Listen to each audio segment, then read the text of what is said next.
Hey folks, thanks for joining me for this episode of the Embellish Podcast, an opportunity for me to ramble about whiskey or something for a few minutes. If you got here by chance, please take a moment to hit the subscribe button. Hopefully I can be found on any podcasting platform that exists. And if you can't find me on a platform, send me an email at embellishpod@gmail.com and I'll get that taken care of. You can also find video versions of this podcast on YouTube. You can find all of my links on Instagram at embellishpod. I have a website. It is www.embellishpod.com. That is a place to pick up these links, episode details, and more. Today we're going to have a guest joining us, and we're going to talk about a whole bunch of things, from ready-to-drink cocktails to wild capture of yeast to coffee, whiskey crossovers, and so much more. So I hope you guys enjoy today's episode. Okay, so this afternoon I've got Micheal Dombrowsky, and I think that's probably right, but I probably got it wrong. No, you're perfect, man. That's it, man. Perfect. Joining me, he's gonna talk a little bit about himself. So, Micheal, you reached out to me and said, "Hey, I want to have some conversations about a number of different things," and I'm absolutely on board with some of the geeky stuff that you want to talk about. But give me, just a little introduction of who you are and what it is that you do. Okay, I actually did the sales pitch last night to a local winery. But my name's Micheal Dombrowsky. I am a local distiller here in eastern part of Pennsylvania. I have been distilling, brewing, making mead, whiskey, wines for the last 30 years. I create my own recipes using my own hyper localized yeast strains to create a distinct flavor that's specific to our region. I do have other yeast strains. Actually, I have over 2,000 yeast strains from all over the globe that I collect and propagate and use and test. And I also use them to blend other hybrid strains, so you get different flavors and flavor profiles for either beers, wines, or meads or whiskeys. So you kind of touched on a thing that I'm always interested in hearing, is that you use hyper localized yeast strains. How do you go about capturing your yeast? I've heard some different versions of how people might capture yeast, and I assume that's what you're doing, is you are capturing yeast. So what's sort of your without getting too, I guess, maybe too proprietary? Maybe I shouldn't say that, but there's several ways you can do it. There's one way where you can actually, if you have permission from the local brewery, if I'm working with a local brewery or a distillery, I can go in there and I can actually capture the yeast using a sterilized swab, capture that yeast from one of their pieces of equipment and take that swab, dip it in a beer, a non-fermented beer with the sugars in it, and then let it sit and then promote it, and then use petri dishes to let it grow and propagate that way. That is one way. Another way is to collect wild flowers, wild insects, mostly bees, wasps, flies, have them sit in a non-fermented beer, actually without hops, because you don't want any of that off flavor. And you then use whatever you capture or grow in that test vial onto a petri dish and propagate it that way. Another factor that I use with local wineries, cideries, and farms is I take it's a non-fermented beer, again, no hops, and I have it in a mason jar. Everything's all sterile, and I take that out at dusk, let it sit underneath a tree, near a grapevine, near an orchard, and allow it to collect the wild yeasts during the evening. There's different seasons you do this. You can do that in the spring, summer, and fall, sometimes depending on what you want to catch and what type of reaction you want with the yeast, because a yeast is a living organism that actually will evolve through the season. So the same yeast, you can collect the yeast in, let's just say, Allentown, Pennsylvania, in the spring, and that same yeast strain will be evolved come the fall, where it will be more appropriate to withstand the colder temperatures, and it will actually give a cleaner ferment in the colder temperatures. So how do you pick a location? Like if you're getting, and I know that may be way generic of a question, but you were talking about you might pick, under some grapevines or under a tree or whatever. Like, is there a location that, like, this is, like, just from experience, like this is where I should sit it, or are you guessing? Like, I know there's like sort of yeast everywhere, but not all yeast is good yeast for what you're trying to do. That's correct. Sometimes Yeah. you can end up with some real terrible things. So Like, what is it? Is it a sense, or what is it? Like, how do Um, you get there? I used to read a lot of the growing up on a farm up in Schuylkill County. I used to read a lot of my grandmother's old Reader's Digest, or like she had old farmers almanacs, and they back then they didn't have the I guess the enzymes, or not the enzymes, I'm sorry, the fertilizers that we do today. I mean, back then they had to rely on what they had at the farm. So you'd have to use the cow. But also in those articles, they always express that the best place to grow a certain grain, the Hmm. best place to grow a wheat, a rye, a corn, and so forth, barley. I mean, it was always, a certain field facing. It's got to be north south facing. It's got to be east west facing. It's got to be closer in proximity to a water source, so it would catch the moisture coming off, of a morning thing. So I'm reading these articles. So you use that, and you kind of, well, I've been using those, and I've kind of based everything off of that. So if I'm doing a rye whiskey, and based on the articles I've read on how best to grow rye without fertilizers and modern technology, I'd use those exact areas to actually place those traps. And I So call them, they're yeast traps. right, yeah, and so I think maybe, and maybe oversimplifying it, is that you're generically looking in places where you're going to be growing the crop that you're going to eventually want to ferment, right? So if you're wanting to do rye, you want to be near the rye you're growing, or a rye type like it. Same thing with the wine.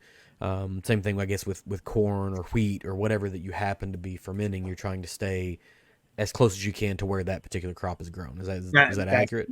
that's accurate. Yes, yes. Okay, And and then so and go ahead. I was going to say, and we work with the local farmer too. I'm working with a local farmer. We actually are doing a hybrid corn. Mhm. We have several different varieties. We have the was it the red corn, the Jimmy John, the Bloody Butcher, the Oaxacan. I did get Lenni Lenape, which is our local Indian tribe here in Pennsylvania and New Jersey. I do have that, and I actually have it growing out back. It's my little field out back that I do my specialty crops in, where we'll actually grow it. And once we figure out what flavor we get from it, we'll then try and crossbreed it with other strains of Mhm. grain and see if we can get those flavors going. And once we get those strains, crossbred, and we get a viable uh, population, then we'll start mass producing it in our fields. Yeah, and that's one of the things I've had a conversation with Alan Bishop before about this, and I've listened to him talk about it with Distillers Talk, about there's no reason that, at least for every micro distillery that exists, or craft distillery that exists, that you shouldn't have your own corn variety that you're growing, because it's not that hard to to crossbreed corn to kind of get to a flavor that's going to be really unique to your area, especially if you're looking at some native corns that have been in your area, but you want to add a flavor by bringing in something else. I mean, it's all like really really really interesting and nerdy things that um, I don't know if we spend enough time sort of talking about how those types of decisions could impact flavor. So you've captured. Let's just say you've gone out, you've captured your yeast, you have the crop that you're growing. Do you do any like actual analysis, like scientific analysis of the yeast, or you just say, all right, now let's pitch it in and see what flavor comes out the other side in a new make? I've been looking for a gas chromatograph so I can actually do a DNA analysis. Right now, the expense is so overwhelming, Right. and so I'm not going to get to that level. But so what I'm doing now is I'll do small test batches. Hmm. I'll do real small test batches in a controlled temperature environment, with a yeast strain, and I might have up to, oh God, I mean, I had like maybe 40 or 55 gallon drums going to one day, that I actually ferment, and I actually test them, Hmm. see what they come out like, and then I'll run them through a still and see the flavor profiles they give me in the strip and run, and what they give me on the spirit run, and then I'll narrow it down to this select five. And after I get my select five, I'll then try and really tweak it. If, the first couple ones will be fermented at 40 degrees or 43. There's slight variations you do to each one. And then once you test them and taste them, you can taste the difference. And then you can actually start fluctuating with them as you proceed. So you mentioned a minute ago that, depending upon the time of the year that you're trying to propagate the yeast can impact how it behaves. Is it a nightmare to try to keep it, neutral enough, or maybe like the same enough when you're going through this process? Because, if you ferment it, you let it run for a few days, you could be transitioning into a different weather pattern. Now that yeast is shifting. Like, how do you maintain some sort of a standard, or does it say standard enough in its own flavor profile, just slightly tweaks? It's standard. I mean, if you have one, I mean, there are some yeast strains that you actually use, and there are so significant a difference. If you ferment at 70 degrees versus 72 degrees, you might get, fruity esters. And, as you get a little bit higher, you might get a little bit hotter, and you might get a little clove. You might get a little bit of more spice. It all depends on your base grain too. But I mean, there is a controlling mechanism that I'd have to say 12 or 13 refrigerators, each one. I mean, it drives my wife nuts. Right. Every once in a while she'll go into her fridge going, "What's this?" Yeast. So maybe it's a good place to sort of transition. Like, you're doing all these tests with some commercialization in mind. So you've got some projects that you can talk about, who you're operating with, and you've got some things that you're doing for yourself. So let's start with, you're capturing yeast, or you're doing distillation, you're doing a number of different things with different people. So, like, where are you working now that's not your normal day job, this all-consuming side hobby that you have that is also like probably a full-time job as well? All right. I currently I am master distiller for Yardley Distillery in Yardley, Pennsylvania, which is we're a suburb of Philadelphia. Very big Philadelphia Eagles, Phillies, Flyers fans down there. I'm also doing consultant work for a number of other distilleries within Pennsylvania and a couple in South Carolina and North Carolina. Doing some breweries, growing some yeast strains for them. And I just met with several wineries, one in particular yesterday, to do some yeast strains for them specific to their locale. I'm also working with a local farmer here who actually, in a previous job, he grew our grain specifically for us. And that farmer, he has Sayundala Farms up in Copley, Pennsylvania. And we are actually looking at creating our own rustic barn distillery, a hyper localized, dealing with the yeast, the grains themselves, growing them there, feeding them to his sheep when they're spent, and using the sheep fertilizer, using the cow fertilizer, chicken fertilizer to fertilize. It's just a continuous life cycle to do that. And we're also doing our own malting there. So That you said a whole lot there, and I want to touch back on this rustic barn distillery thing that you're looking at. Is it feels like you're taking distilling back to what it was when distilling sort of first hit the United States, specifically because it was very agriculturally based, and it kind of blossomed into an industrial effort at the same time. The nation largely became an industrial effort as well, and so we miss this time that existed where you had, maybe somebody that went from small town to small town with a still,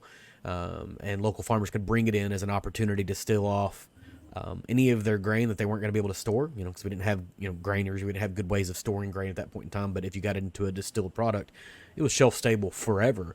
right. Is that the goal behind this, or is this just a happy byproduct of what you're doing? It is a goal. We want to be 100%, back to our roots. Mm-hmm. The way we were doing everything, pot still, obviously. I still have my great grandmother's still, and the worm that she did back in the 1800s. And there was people, I mean, it was a small little coal community that she was brought up in, and she would, I mean, I wouldn't say give, but she would sell to the local community. And it was actually very popular that even the outskirt towns knew of her and her rye whiskey, especially her rock and rye.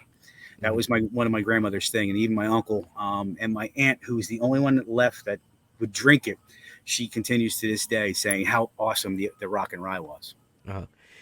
Um, so you've got this long term history of of doing this. And I know a lot of like, pre-prohibition or pre-industrialized whiskeys weren't necessarily aged in the same way that we sort of understand it. And this has always been the big question that I've had, because we can recreate distilling practices from, whenever they were, more on-farm based.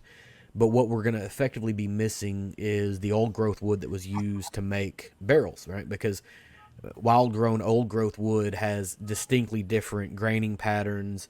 How it allows the liquid to interact with the wood in and out of it is going to be distinctly different because it's generically going to be denser. It's had to stand up to wind and rain, and farm trees are very, very different. They grow much, much faster.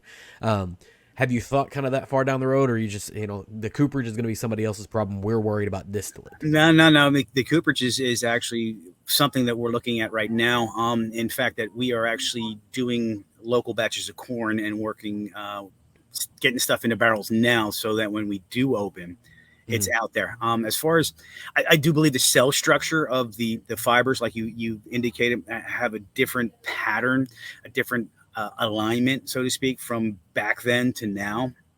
I do have several barrels that I'm actually one of the professors of the University of Alabama. I'm going over to his house tonight, and he's got several barrels from the 1800s that he wants to give me. So, I mean, he's like, you got to try these. You got to look at these and just.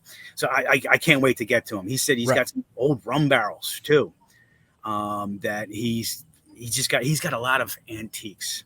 Yeah, and I've heard of some folks that are like trying to find like old oak log cabins and harvest wood out of that to make barrels out of, right? Because that's the closest you're going to be able to get to that old growth, is finding something like that. But he actually has barrels from that era that, that's probably the way that we can get close. And I think this is the thing that gets probably scary as a whiskey nerd, is that just because we recreate it doesn't mean it's necessarily going to fit the flavor profile of a modern whiskey drinker. And I think about what the Leopold brothers did out in Colorado, where they made the 3-chamber rye, and a whole lot of people immediately were like, I don't know that I necessarily like it. Well, things were distinctly different. Palates were different. How whiskey was made was different. But those are the things that I find interesting, right? Maybe the average consumer is not after it, but this seems super interesting. It's funny that you say that, because the rye my grandmother did back in the 20s and the 30s. I mean, I remember tasting it years ago, and I mean, she just did she did the strip and run, and she did the spear run. It was a double run on her little pot still. It was a 10-gallon pot still that she used to run on the coal stove, and the flavor profile is it's more astringent than it is in today's rye. And I could be using the same rye, the exact same recipe. It's just different. I could even use the exact same still.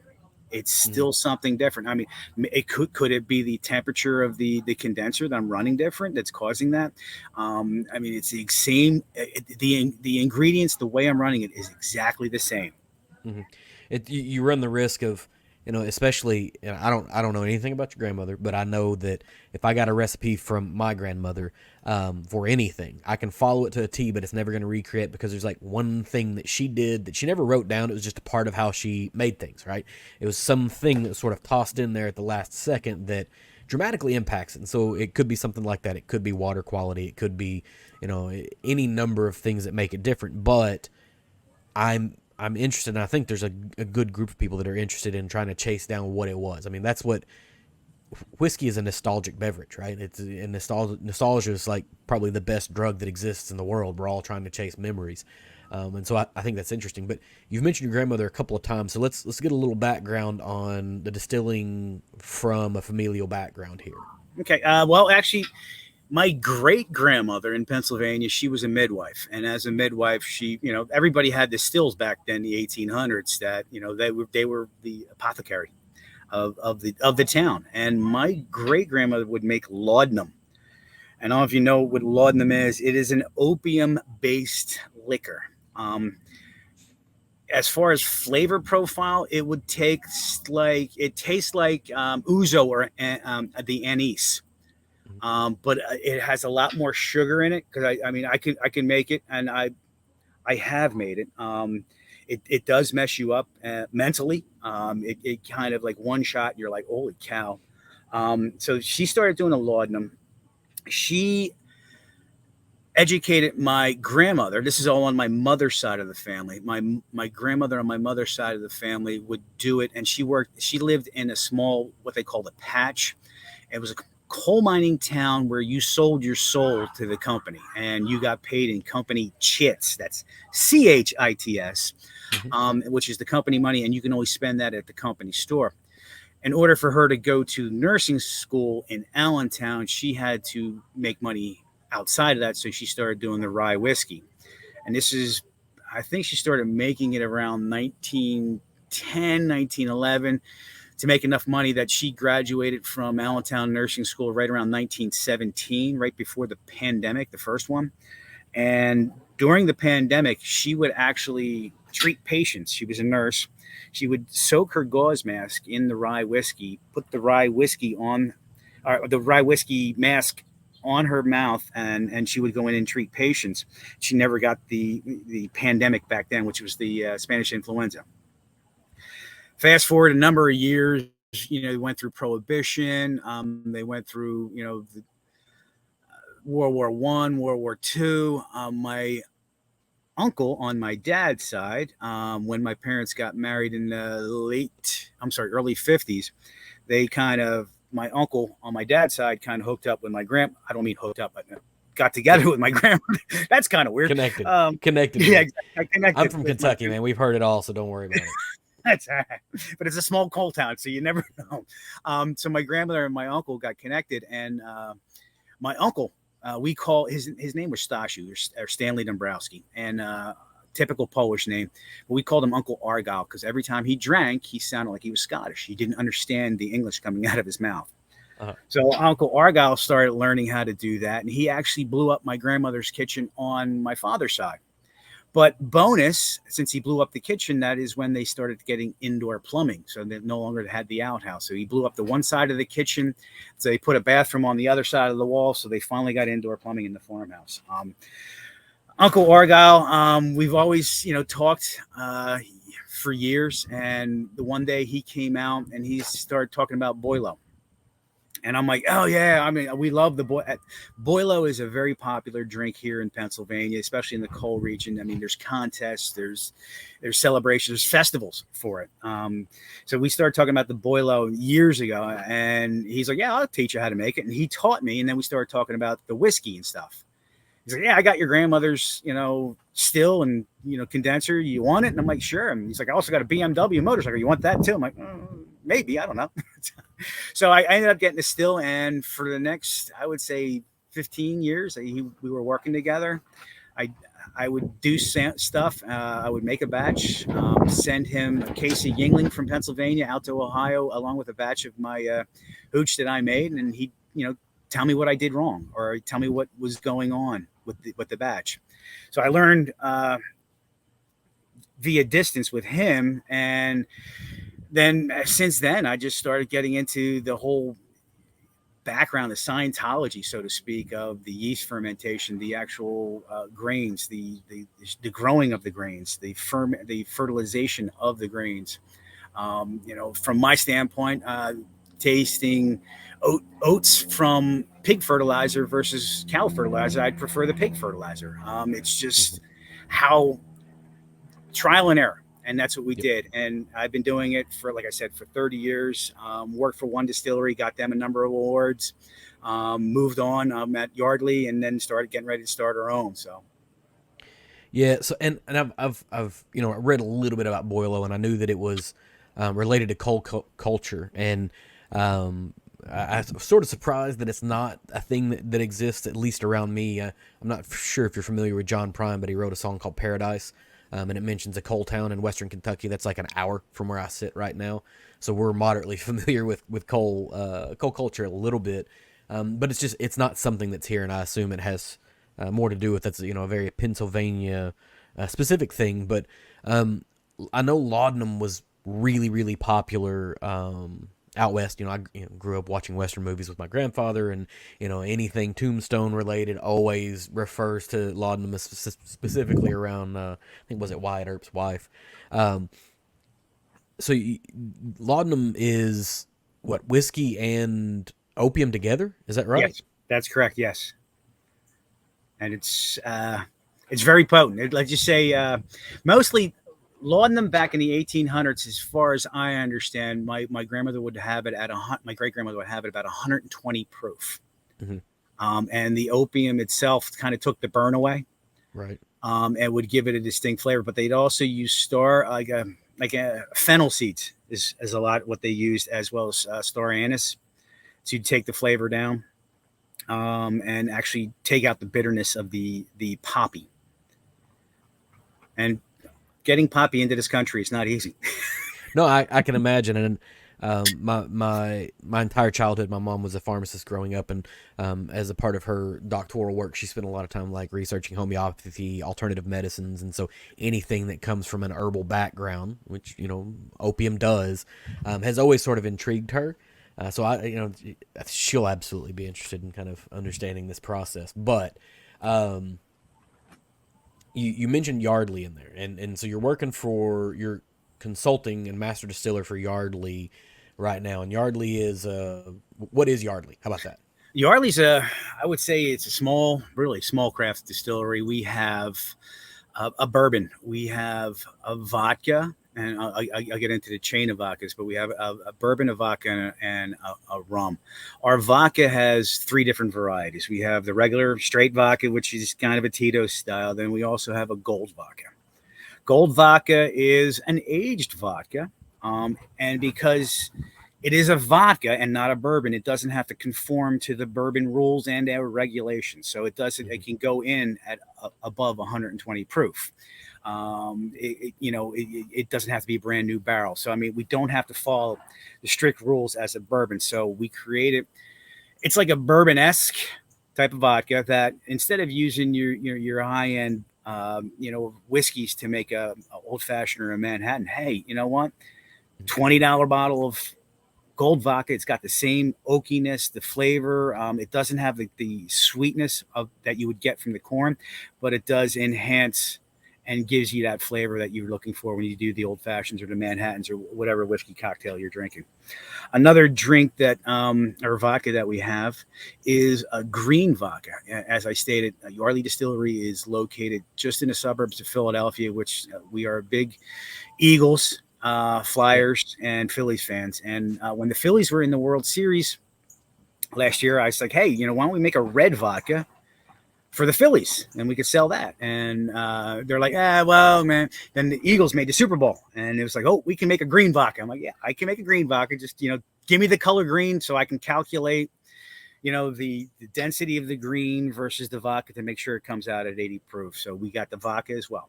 We also have canned cocktails. These are specifically made with our products, our bourbon, our vodka, limoncello.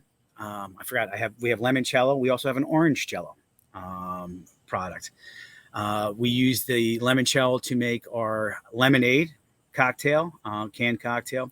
We have a 50-50, which is the Arnold Palmer.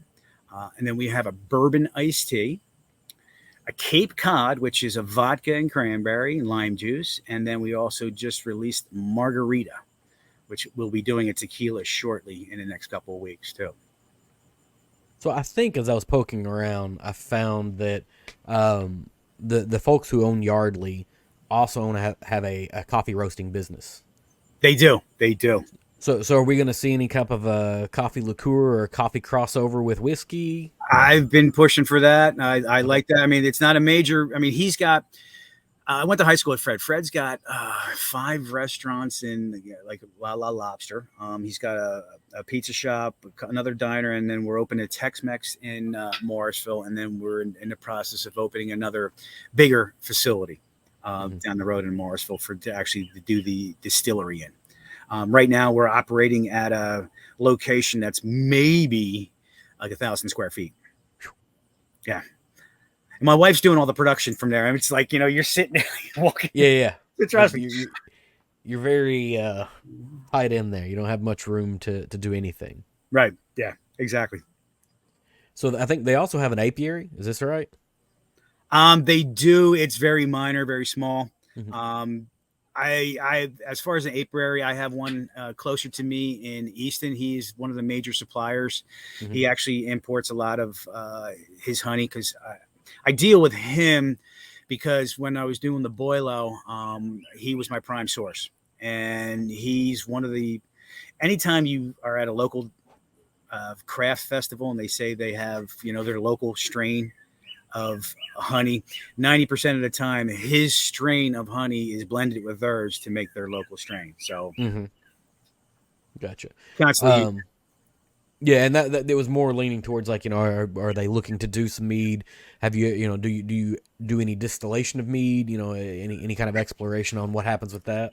I have done several styles of mead. I do a braggart, what I think they call melanonin or whatever.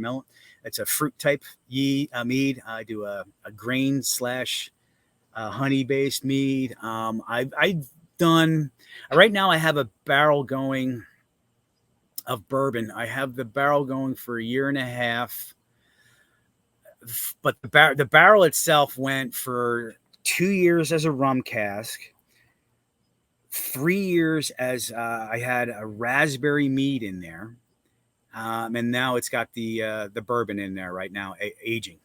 So hopefully in the next couple of years, I'll pull it out and see what it looks like. Get it out of my wife's basement. She'll yell, "Take it up to his face." So you're going to expect some traditional rum or some traditional bourbon profile as well as raspberry mead and rum. Yes, that's what I'm hoping for. And the rum was a Navy strength that went in there, and hopefully that took a lot of the tannins out of there. The raspberry and honey, I'm hoping it added the sweetness back in to the fibers. So it just gives you, it's just a little bit of the burn, but a lot of the sweet and fruitiness. This could almost be a cocktail in a bottle at this point, right? Like that's if the flavor profiles sort of work out here. If it does, you've got a really nice like late summer, early fall cocktail that exists. At least from the way I would look at it. I it's kind of hard to say. It's like I like to create something different, unique to actually you can enjoy it anytime. Right. But if you want to put it in a mixed drink, hey, have at it. I mean, everything I create. Right. No, I'm just saying I could drink this straight, and it would be the mixed drink. Take right? it out of the bottle, and take a sip of it. All right. So you said limoncello. Yeah, you can. What is limoncello? You're freezing up on me. Did I lose you? I don't know if it's me. Yeah, one of us is freezing up. It's quite possibly me. I'm gonna yell down. Limoncello is basically you take. One of us. I'm moving. I don't know if it. Limoncello is basically you take high proof alcohol, soak them in lemon rinds. After you have the lemon rinds soaked up and it gets to a certain flavor that you'd like or that I'd like, I then would proof it down with sugar water and create a 40 proof. I'm sorry. 40, or 60. I think it's 60 proof. Regional specific or state specific spirits has sort of been a push in a lot of places where New York is doing a New York rye, Indiana is doing an Indiana rye. Do you see the need or interest for Pennsylvania to kind of target its own standards for a rye whiskey? Yes. And are you sort of for or against that? I am 100% for. There is so much variation between farmland, between where I'm sitting right now and 5 miles down the road. I mean, they might have like a third of an inch more rainfall than I do. They may have, just the crops in itself will cause a difference. So, I am 100% all for a localized strain. As far as the rye, since you brought up the rye, I know that Laura Fields from the Field Foundation, she's got her rosin rye, and she works at Penn State on that. There is also in our area of Pennsylvania a type of rye that they use from, I believe it was either Sweden or Scandinavia, that was a different variety than the rosin. And getting it over here, I'm trying to figure out who has it over there and I'm working with a local college to see if I can get that brought over here so we can actually start producing it. So it's specific to our area. That I mean, it back when it was the 1600s and it was William Penn owned or had Pennsylvania. I mean, the majority of the area here, we were in what they call the Great Basin, and we produced a lot of potatoes here. The rye was a secondhand grain, and that gained its influence from the Swedish and Scandinavian people who were moving into the area, as well as the Germanic people. That was it. That was what they grew. Wheat was the elite, and the people that were coming over on the boats, they were not the elite. They were the scraps of Europe. They knew what they had over there, and they only used what they had over there, and that was their rye. So I would definitely love to get this rye in the States, so I can actually start promoting that and using a localized rye that is grown, fertilized, malted, using our own yeast strain. So, and then just from conversations that I've had with other people that are trying to grow, the what might be considered an heirloom grain or something that was grown here previously, rye is relatively promiscuous. How do you plan to sort of protect it from having its nature kind of being dumbed down by any other rye that's grown in a similar region? Like to give it a 5 mile berth. Mm-hmm. Usually, I mean, that's primarily, so you check. I know a lot of the farmers in this area. I know a lot of farmers in the Schuylkill County area and Lower Bucks, so I can always work with them and give it that 5 mile berth. If you have that 5 mile berth at as the air flows, you're pretty much good. Yeah, I had Ari Sussman from Mammoth up, in Michigan, and he's got some rye that's growing out on an island in one of the Great Lakes to kind of isolate it from everything else for this exact process, and so it can be really really difficult to do. Do you have any other specialty grains? You're chasing down this old rye. Any other specialty grains? You get corn, wheat, rye. We got corn, wheat, rye, barley. We have several varieties of barley. We have triticale that we grew, and we actually crossbred between the wheat and the rye. We also have spelt, which is an ancient form of wheat that we grew. We use that for a local PA Pride beer, but as far as using it for I've used it for a vodka, and it comes out very clean, crisp, clear. Mix that with a little oats. Oats add the creaminess to it. Fantastic. In fact, in a previous consultancy with another local distillery, I won. Was it the Platinum Award with Fred Minnick at the Ascot Awards for my vodka? So I was like number 2 out of there. So that was a wheat oat vodka, and I think I have every bottle left from that company. I think we bought the remainder, so at least we have them all. So right, I have. Yeah, and that's interesting, the spelt thing and the triticale, because I've seen a couple of people who have done a triticale whiskey. There's just very very small amount, and I've had one before, and it is very distinct. In the nature of triticale itself, it would lend itself to being a unique thing. Do you think it's the local grains?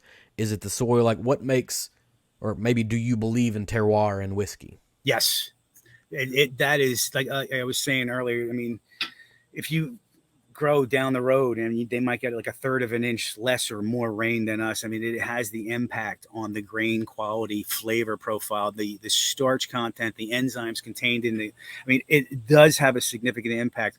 If you ever had.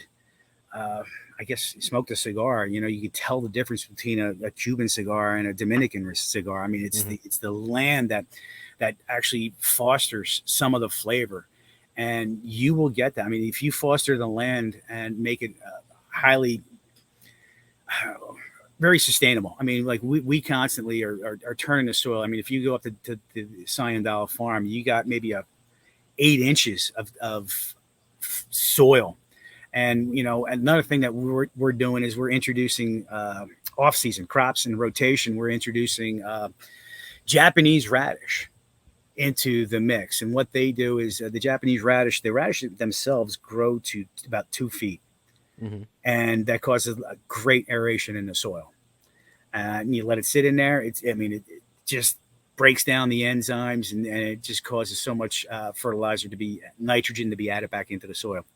Um, Also, like I said, depending on the way you plant. If you do northeast or north to south or east to west, it does have an impact on your crops. That's our forefathers. That's what they knew, Mm-hmm. and that's how they grew it. And they didn't have the fertilizers we have today. Fertilizer. You get fertilizer in any mix and combination of nitrogen, phosphorus, magnesium, and all that stuff is what you need. But those guys didn't have that. It's like, Mm-hmm. okay, we had, they had pig stuff. They had excrement from pigs, sheep. They had horses and cows, and they used that. A lot of farmers I know have taken, if you ever went to like a lake, they take off the lily pads. Mm-hmm. Take off the lily pads. Use fish heads. For a small scale farm, you could do that, but for a large scale, and you got 20 acres, you can't do stuff like that. You rely on what you can get a Tractor Supply or stuff like that. Yeah, a guy I used to work for had sort of found his own way to use natural fertilization means. He decided to start. He's a farmer in this area, and he started doing aquaculture and farming catfish. And he ran his center pivot that sits over his corn and soybeans. It doesn't feed off a well; it feeds off the bottom of his catfish pond. So it's picking up catfish manure and any other decay that might happen. And to have the water to then put over top of it. So the nitrogen fix is incredible based off of it, and he's not having to drill a well to get after it. And so it was like, there are ways to do it, but it's really, really, really hard. And he had to start up a whole other business to feed that, right? So the fish business sort of pays for itself, and he gets the fertilizer for free, is what it boils Oh down yeah. to. So, but it does make a difference. And I think I've said it a number of times before. I think there is terroir. You don't notice it as much in mass produced whiskeys because their goal is to try to make it taste the same over and over and over and over again, and not vary too much, not have too much exploration. But all the interesting stuff happens in craft whiskey, or at least I think so. No, I believe so. You have it in wine. Pennsylvania wine versus California wine. The amount of rainfall that they have out there compared to here, it has an effect on the grapes. The soil structure, the soil's type, all has an impact on the grapes. And I believe out here the grapes, because they're it's more wetter out here. We have more rainfall. The grapes are not as sweet as they would be from California. Mm-hmm. Same thing with the grains, the barley, the corn. Last year I was pulling in the red corn. I think I was pulling in 8-inch to 10-inch cobs, and we're getting like 20 rows on it, and big hearty grains. But the number of rows diminished. Mm-hmm. So it all depends. But that will cause different flavor coming down the pike. Absolutely. And it'll make batches really, really important. And that's the thing that I think is starting to catch up in whiskey, and maybe I'm off here, is that wines have vintages, and if I get a wine from 2010 from Napa, it may be slightly varied from one place to the other, but they all sort of live through the same weather conditions, whatever. At least within craft whiskey, I think vintages or batches, for that matter, are going to be kind of important for that, because I'm going to get variation, and that's what I sort of want, because you get tired of drinking the same thing over and over again. Yeah, I agree, and that's one thing that I like about doing the craft, is that each year you're going to have different flavors. You're going to try and marry it to back to the original flavor profile.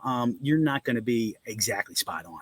Right. You're going to have subtle differences, maybe a little bit more oakiness, maybe a little more fruitiness, or maybe, hey, I'm getting more spices on this one. And this one's, I'm getting on the front of the tongue versus the back of the tongue this time. So each one's going to be different. And that's the good thing about being a craft distiller.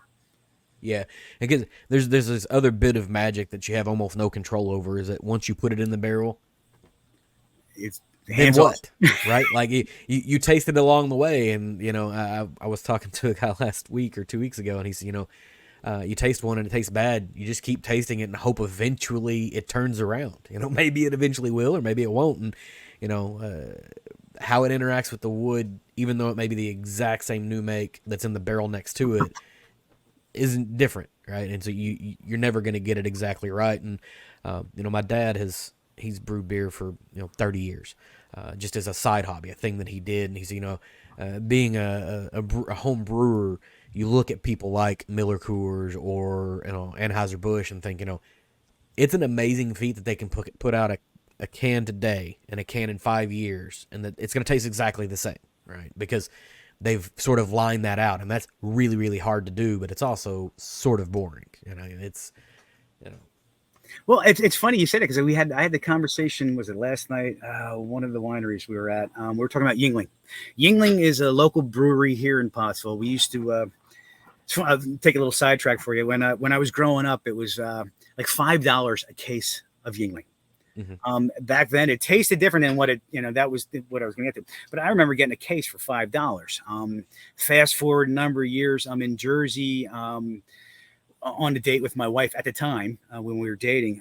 We're at a local bar, and the lady's like, "Oh yeah, we got some kind of new beer. It's called Ying Ying Ying." She couldn't even say it. Yep. I'm like, "You mean Yingling?" And she goes, "Yeah." She walks up to me, puts the bottle right on the table, and she goes, $7. I'm like, "I just want one." She goes, "That is one." I'm like, "I could go home and spend $5 on a case, and you're going to sell me one for $7?" I was like, "No, this ain't good." But we were talking about this last night. Yingling, if you had one of their bottles or cans 20 years ago, yep, does not taste like what it tastes like today. Today is crisp, it's clean. It is, maybe it's my palate. It might be the same recipe, but my palate, it tastes totally different, and it is so much better. And I believe Dick handing it off to his daughters, great job, because they're going to kill it. Well, I think there's a number of places that were maybe like bottom tier beers that went through like a recipe reset maybe 10 years ago, because PBR did the same thing, right? I remember what PBR was in the mid to late 90s, and then all of a sudden it hit this resurgence, and they're like, hey, they actually advertised that they had reworked their recipe a little bit, and it's not that it's an amazing beer now, but it's significantly better than what it was 20 years ago, for sure. Like there's no question about that. PBR got me through high school. Look, hey, there's a reason those things exist. I had a friend in college. His dad kept Busch Light in his fridge, and that was for everybody that visited that didn't bring their own beer. Yeah, it worked, but it wasn't great. Exactly. I'm trying to look through, see if there's anything that So you've mentioned wineries a number of times. Have you been working in wine for a long time, or is that something that's kind of come along more recently? No, that I've been doing wines for almost 30 years, as long as I've been doing beers, whiskeys, and vodkas. Actually, I've been doing rums. Rum was the easy one for me. I've been doing that one for over 30 years. It's the whiskey, the beers, the meads, the wines that I've been doing for 30 years. So as far as the wineries go, it's just taking my wife out on the weekend, going to a local winery just to have fun, her and I. Last night we started talking to the people. My wife does a lot of marketing, so she's going to help them out on that. And they're asking me about what I did, and as far as a distillery, and I tell them what I did with as far as yeast. And then next thing you know, hey, can you meet with our brewer, or what, Vinter? Meet with our Vinter, yeah. And see if we can get something specifically for us. And I was like, yeah, I could do that. And I said, we can do some trade-offs, maybe some barrels or something like that. Yep. So one of those quid pro quos.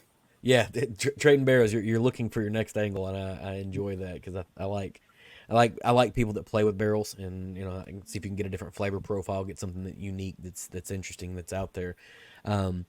So you've talked a little bit about. You've distilled for a while, so how did you get into this as a hobby? Like, how people get into, because I think did it start as a hobby and became a side job, or did they kind of come together? It kind of came together. It was just like I said, I was Uncle Argyle was teaching me, and he's asking me to do this or do that, because he couldn't do it. He was in Ohio. He passed away 5 years ago at 96.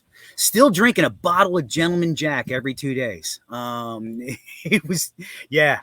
I'd call him at 11 o'clock in the morning on a Sunday after a major snowstorm. How you doing? I was good. Okay, shuffling and drunk. All right, that's great. But it started as a hobby, just playing around. Mm-hmm. and experimenting. And I was experimenting with a lot of stuff. I was experimenting, as I stated before. I got a friend that's a professor at a couple universities, and they'd get me. He'd get me. What the hell did he get me? It was Viagra. He got me, I would have to say, close to 30,000 Viagra pills from India. He's like, "Can you do anything with this?" Okay, let's try something. So I did a vodka with the Viagra. And I don't know if you guys play Ding Dong Ditch out there in Kentucky, but we could play it hands free out here in Pennsylvania after you had that Viagra. So is this where your quotation nickname came into play? No, not even close. My wife doesn't even know why they call me that. It's one of those things. But it's funny because it was an experimentation, and then for a number of years, I'm like, oh, we can do this. I'm like, yeah, we can do this. I mean, I can whatever type of things. I was going over to Weyerbacher getting their beer that they were throwing out because they couldn't. It wasn't Weyerbacher's a local Easton brewery. If they couldn't sell the beer, they would be giving me totes, and I'd be running that and trying to figure out how to take the hops out of it. It was just experimentation, and all of a sudden, it started taking off. Somebody, introduced me to this other bunch of guys that were starting the distillery. I'm like, hey, what do you guys need? I mean, I've been playing with this for years. Do you need my help? And they brought me on as a consultant. I won a number of awards for them. After that, it just started taking off, and other companies, hey, understand you can do this. Can you do this for me? People at I just got called. Who was it? One of the concerts. They're doing a local concert here. They requested my vodka. So I got to do that too. So this sounds like like I said, way earlier. This sounds like a full-time job. Like, how do you balance doing this and having an entire career in another line of business? Like, how does this work? I don't sleep. I'll get up. I have an 18-year-old son. He just graduated high school, getting ready to go to college. He'll be downstairs on the computer playing till odd hours in the morning. 2 o'clock, 1 o'clock in the morning, I'll be getting up. I mean, I might crash at 11 o'clock at night. I'll get up 1, 2 o'clock in the morning. I'll go to the gym. It's just a workout, come back, do some stuff, like play with some yeast, clean up the kitchen because I don't want my wife to wake up mad.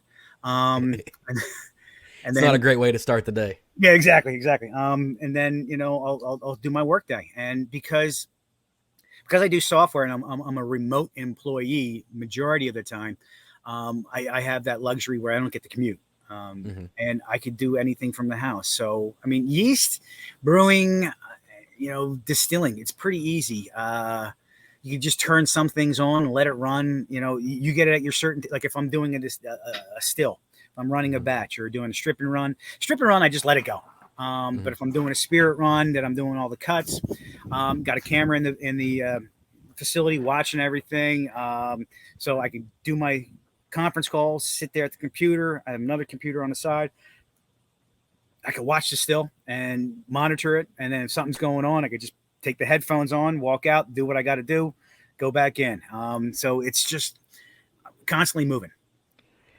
I'm gonna start paying, because I do remote work quite a bit as well. I'm gonna start paying attention if I've got anybody that keeps getting up and leaving a conference call and coming back. I'm gonna ask them if they're distilling too. Like, listen, I know about this guy. This is what he's doing. I need to like, if you're doing the same, that's fine. Just send me something. That's all I'm after. Well, it's funny because in my work computer, I got the slide over top the screen, so I just go like that. Yep. And it gives my background. This is my personal laptop, so I don't have that. And I can actually pick up my stuff and go with me too. So that's not a big deal. But yeah, I do that all the time. I like I said, I had like so many batches, 5-gallon batches sitting in my wife's dining room, fermenting just to get the one yeast strain. And I literally, that whole 2 weeks before that, I had, what was it, the Boilo or this brew thing? It's a brew in a kettle thing that you can get for brewing beers. I was using that to make my bourbon. I'd make the mash, use it on the grain, dump it in, let it ferment, put my yeast strain in there, let it sit, and do my calculations, write it down, take my notes, slap my blue tape on it, and then go on to the next batch. Sounds like you have a very patient wife, is what it sounds like. God, yeah. But it also sounds like you have an incredible passion for what you're working with here. I'm sort of at the end. I'm not the end of the questions I've had, but I'm at the end of the time that I've got. I've got a few things that I've got to take care of downstairs. No So problem. I also have an unmad spouse in the same situation. Is there anything else that you want to cover real quick or talk about? We got a few more minutes here. No, I mean, John, with me, I am an open book. I'll tell you whatever I can. As far as like you asked about proprietary information, most of the stuff that I do, I mean, I do have certain little, like you said, little rituals that I do, so to speak, that kind of set me apart. Most of the stuff that I do, you can get it online, Right. but Yeah, but I think it's the little, and that's why I try to not go too deep. Is yeah, that I think it's the little extra things that you do that make the difference, right? It's the definitely. things that maybe nobody knows anything about, and it goes back to what I was saying about your grandmother's recipe. You can't get it exactly right because there's something that she did that no one knows, and if you were able to find it out, maybe you could replicate the behavior, maybe you couldn't, but there's something we just don't know what it is, and that's what made it great. Well, when she did the strip and run of the rye, she would take a handful of salt, and throw it in. Is it the size of the her Where did hand? the salt come from? Right? Yeah. Where was the salt source of the salt? What was the size of the hand? What was the size of the granules of the salt? Like Yeah. Oh yeah. so many things that could go into play there, right? And so it's the little things are usually what makes the difference. At least in mine, in my Oh no, understanding. trust me. It's the little things that cause it. I mean, it could, like you said, it could be the water because up there that was all coal town, and you get sulfur in the water Yeah. from the coal. So I mean, growing up, we had the Sulphur Creek next to us. Uncle Argyle used to use the Sulphur Creek as a cooling tower as well as water source for his rye whiskey. It was better than mine. Right. So I go up to the farm and he picks up some more of that water. So Yeah. All right. Well, I appreciate you. We'll have to do this again. I yeah, if think. you I want, think I'm there. If anytime you want me to, yeah. jump in, just let me know. Hey, do you want to do a show this weekend, or you want to do this weekend? Yeah. And if you want to do it on a specific thing, guys, I got like 20. This is I talked about this last night. I got like 10, 20 degrees. I mean, I'll study it. I'll study it before we get on. I only have 2 degrees, but it took me 15 years to get them. So No, I did the first 10 years as an undergrad. Where'd you go? Just Murray, local university here. It's a small university in Western Kentucky. But I went and did an MBA in 3 years just to prove that I wasn't a dummy, right? Because if it takes 10 years to get a bachelor's degree, people are like, "Are you stupid or did you just enjoy life?" And I enjoyed life, is what I did. You drank. Don't see. I went to college. You enjoyed college. Well, see, the thing is though, you pass through if you stay in for 10 years, you pass through 3 unique classes of people that come in and out that also drank, right? And so there was just. I changed majors for half a dozen times, explored different things, but it all worked out. Anyway, went back and got an MBA just to prove I could finish a degree on time and do it well academically. And where'd you get your MBA from? I got it from Murray State, the same university. Okay, all right. You know. I have my undergrad. I got several associate's degrees from a local community college. Then I got undergrad. I got from Rider College in New Jersey, Princeton University, and Rutgers University, which is my Japanese language. And I got my master's over in Tokyo. Did you say Japanese language? Yes. See, I'm not one of those people that gets language acquisition very easily. My wife is. She's a EL teacher locally here, and her major was English literature and Spanish in college, and she lived in Costa Rica for like 3 summers, and so she's incredibly fluent. Language acquisition is no problem for her. It just doesn't work for me. Like my brain is far too beyond language acquisition at this point. You get it. Just immerse yourself into it and have your wife start talking Spanish. That will make her talk only Spanish. No. It happens from time to time, but that's usually when she doesn't want me to know. Like I've got 2 kids, and they both understand Spanish far better than I do too. John, you know where I'm at. Anytime you want to, you want to shoot, let me know, man. It's been a pleasure to talk. Definitely been a pleasure. I appreciate your time and your patience. Yeah, thanks a lot, man. Thanks for tuning in to this offering of the Embellish Podcast. If you enjoyed this, please leave me a review on whatever platform you happen to be consuming this on. Leave a comment if possible. Hit me up on social media at Twitter or Instagram using EmbellishPod, or give me a follow so you can keep up with what's going on here. I can be found at www.embellishpod.com with all of my links, accounts, contact details, and more. Thanks for stopping by.